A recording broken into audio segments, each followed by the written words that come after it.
Дорогие зрители, здравствуйте! На этом канале делюсь вкусными и полезными рецептами. Сегодня у меня для вас рецепт нежных творожных блинчиков.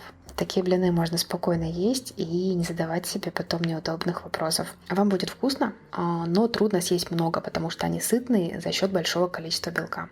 Рецепт простой в исполнении, но сразу предупреждаю, что тесто у таких блинов достаточно капризное. Поэтому, пожалуйста, чтобы все получилось, прислушивайтесь к рекомендациям и старайтесь придерживаться указанных пропорций. Перемешиваю муку с разрыхлителем. У меня здесь 40 грамм цельнозерновой пшеничной муки и 3 грамма разрыхлителя. Это где-то 1 чайная ложка без горки. 2 яйца перемешиваю до однородности.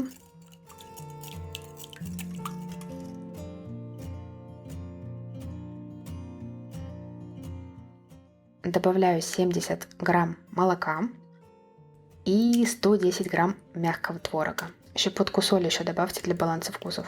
И по желанию сухой подсластитель по вкусу. Я обычно ем с джемом или с сиропом, поэтому подсластитель добавлять не буду. Хорошенько перемешиваю массу венчиком, чтобы не было творожных комков.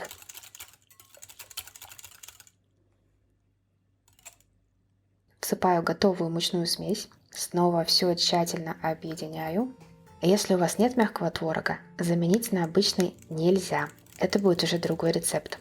Тем, у кого нет мягкого творога, единственное, что сейчас могу порекомендовать, у меня на канале есть рецепт обычных блинов без творога.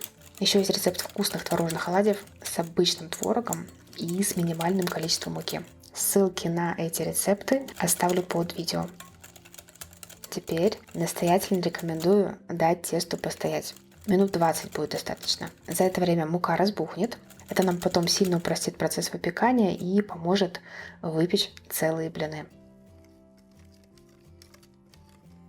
У меня прошло 20 минут. Тесто постояло и стало немного гуще. Перемешиваем.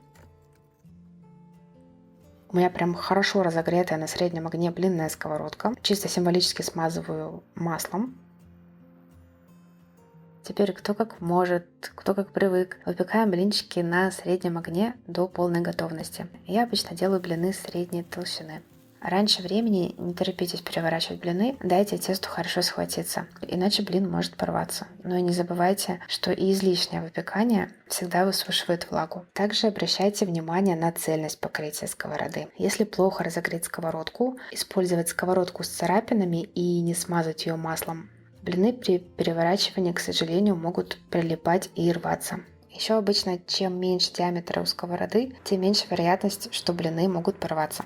Для меня оптимальный диаметр сковородок 22 или 24 сантиметра.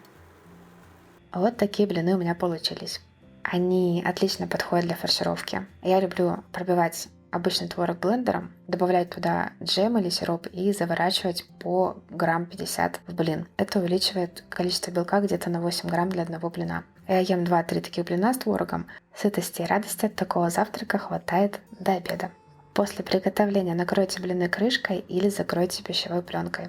А еще мне нравится, что блины по этому рецепту вкусные даже на следующий день. Кто будет готовить, делитесь впечатлениями. Желаю всем приятного чаепития, мира, здоровья и добра. Навсегда не прощаюсь, до новых вкусных рецептов.